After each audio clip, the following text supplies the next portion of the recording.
Hey there, Cambly learners. It's me again, Cambly Tutor Yuri. And today I'll be going over a few things you should try to avoid. Now, these are common mistakes that many students make going into taking or preparing for their IELTS tests. Tip number 1 is rushing your preparation. One of the very first questions every student tends to ask me and other IELTS tutors is the following. How long will it take before I'm ready? And the first thing I say is don't rush it. But the detailed answer to that question depends on two factors. The first factor is your current level with the English language. If you are at an intermediate or a beginner level, well, you have to remember that an IELTS test is a proficiency test, and it's testing your level of English. And in IELTS, your level of English is required to be quite high. Not perfect, of course, but quite a bit above intermediate.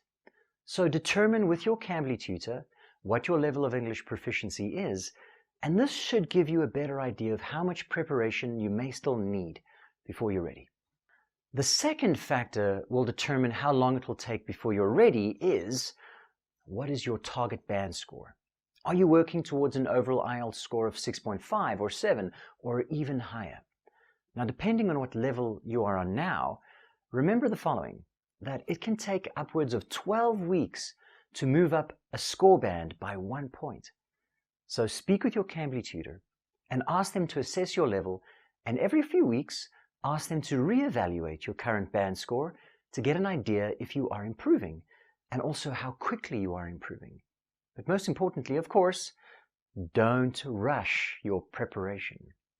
Tip number 2, focusing more on the test and less on your language skills. Now, this is a common mistake that some students make. They spend more time focusing on what may be asked in the test or focusing on the test structure and practicing examples of this, and therefore they spend less time on simply practicing their language skills. Now, while preparing and practicing and focusing for the test is important and very helpful, it's important to balance this out with improving your overall language skills. The test is unpredictable, and it's designed this way to challenge you to discuss a variety of topics. So you won't be 100% sure what will be asked. And so, preparing by spending time practicing your language skills is a good way to prepare for the unexpected questions. Spending some time practicing your vocabulary, improving your grammar usage, using these in a variety of ways, using complex sentences, for example, or practicing this in your speaking, using complex sentences, and trying to use it in your writing as well in a variety of different ways. And this will equally prepare you for the IELTS test as much as focusing on the test will. Tip number 3, not immersing yourself in English.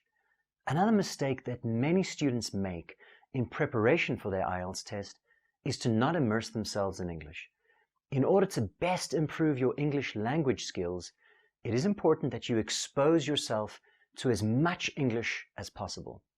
So over and above the practice that you engage in with your tutors and the practice that you engage in on online websites, you must do your best to practice and explore English in many other various ways. And these can include things like reading things that interest you in English, reading online articles or blogs, maybe even reading the news on the BBC.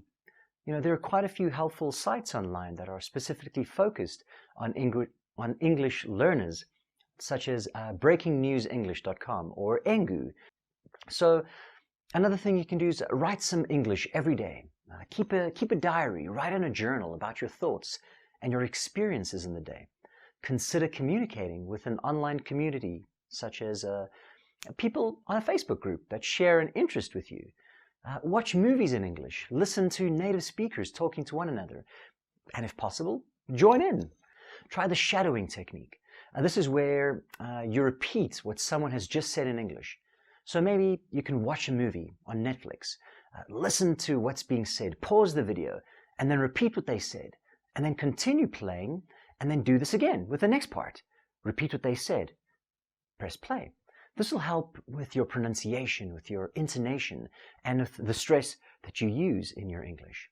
Tip number 4, not following instructions. Now this one probably goes without saying, but some students still make this mistake. They don't follow the rules, or they don't read the rules carefully. For example, every section in your tests, there are some listed instructions. So make sure you read through these very carefully and make sure that you understand what's being asked of you. Remember, examiners will deduct marks if you do not follow these instructions to the letter. Now, in the reading test is an example of where students make this mistake. For example, the instructions in a question may read as follows. Complete the sentence below. Write no more than 3 words for each answer. And unfortunately, some students write more than 3 answers, or at least more than 3 words. And this will impact your score negatively because you've not followed the instructions carefully. And your final tip. Tip number 5. Remember the word count in IELTS writing. Now, in your IELTS writing test, it is important to note that your tasks are word count based, which means that there is a specific minimum number of words you can use. IELTS writing tasks strictly follow the word count. So for IELTS writing task 1, the letter or the report, you need to write 150 words, whereas for IELTS writing task 2, the essay, you're required to write 250 words. Now, while there's no upper word limit, meaning you can write more than the number of words indicated, writing an essay or writing a task that is too short will lower your score. So take some time to count your words and to ensure you have written the same or at least more than the indicated minimum number of words. And for those of you who are unfamiliar with Cambly, well, Cambly gives you instant access to friendly native English speakers like me. And you can take English lessons anytime, anywhere, right from your phone or your computer. So schedule your next lesson with me or any of our amazing tutors just by using the link down below. And as usual, thank you so very much for watching. Until next time, ciao for now.